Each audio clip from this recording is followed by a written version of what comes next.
Hello again. March winds down and Missouri Western Athletics transitions to spring, and what a month it's been on the sports scene. March began with Western basketball in the MIAA tournament in Kansas City. The Griffin men had upset on their minds, but instead suffered a heartbreaking 86-85 loss to second-seeded Fort Hays State. Coach Tom Smith is sitting on 599 career wins. Number 600 will have to wait until next season.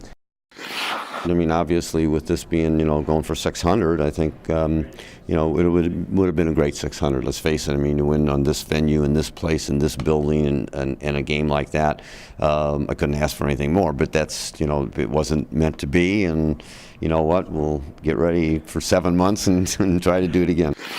Western women's season also ended with a near upset. The Griffins lost 58-55 to second-seeded Washburn in the opening round of the conference tournament. Still a successful season for Western. The Griffins clinched their first winning season since 2005.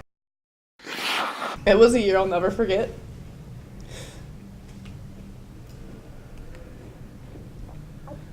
Just the way that we all came together.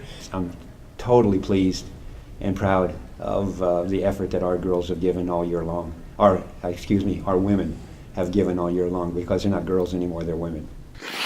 Meanwhile, the road to a women's national championship ended in St. Joseph this past month. Missouri Western hosted the Division II Elite Eight at the Civic Arena. Clayton State out of Atlanta, Georgia left town with its first ever national championship.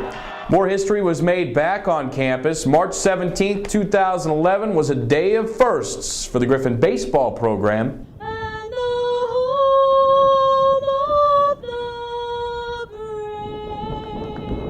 An historic day at Missouri Western. This has been a long time coming. I mean, that was amazing. It really was a tribute to a lot of the guys that played here in the past.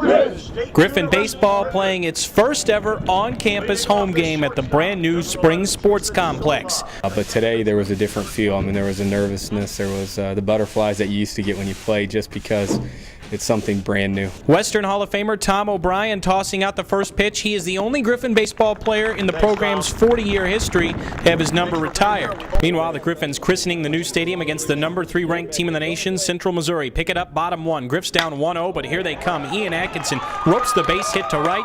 Jason Soma scores to tie it at 1. 2 batters later, Isaac Rome drives a deep shot to the left center gap. It will bounce and roll to the wall. Atkinson running all the way from first. He'll dive home and give Western a 2-1 lead after 1. Central would tie it in the 4th, but the Griffins answer back in the bottom half. Rome at the plate and uncorks a monster shot to center, 400 feet plus off the green monster and gone. The first home run ever hit in the Spring Sports Complex. Griffins lead 3-2. It'd stay that way till the 6th. Mules Nick DiBiase, that is the second home run ever hit at the new Spring Sports Complex. That ties it at 3. Central would take the lead in the 7th and then bust it open late. The Mules scored 4 runs in the top of the 9th, and Western's picture-perfect home opener ends with an 8-3 loss. Now, despite the loss, the Griffins enter April with a 10-10 record and a 3-game winning streak. And more history awaits. The Griffins are still looking to play their first ever night game. Lights were installed the last week of March.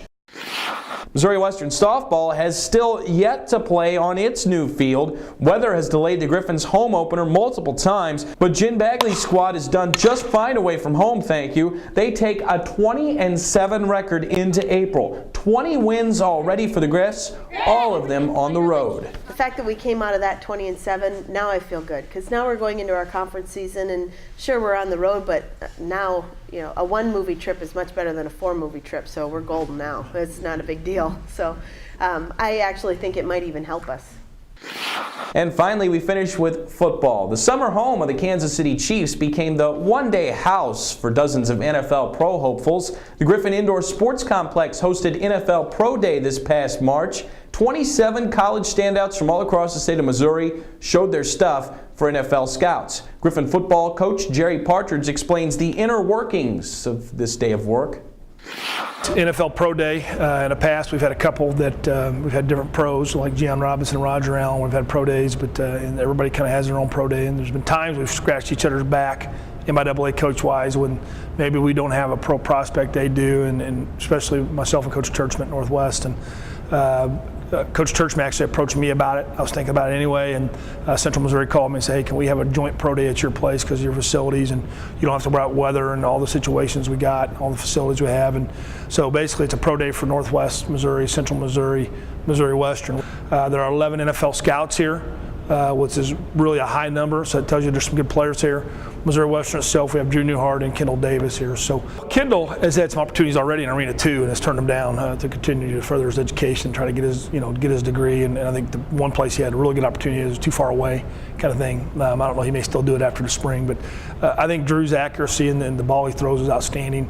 There's no doubt in my mind he could at least be an arena football player because of his accuracy. The NFL is a very tough gig, and not very many people get there. It's a good day. I mean, it's a lot of it's fun to watch it, and some of our underclassmen are getting to see kind of what it takes a little bit, and they're watching. It's interesting to see some of these other kids test and what they do. I think all the pro scouts are into this too. They like the fact that we're doing it because it sure makes their life easier. They don't have to go to all these different places. It's one central location. I believe we're going to do this continually into the future. Griffin football is back to work this month. Spring practice lasts the entire month of April. For all of your sports needs and updates, check out our website at gogriffins.com. For GSI and Western Reports, I'm Ryan Minley.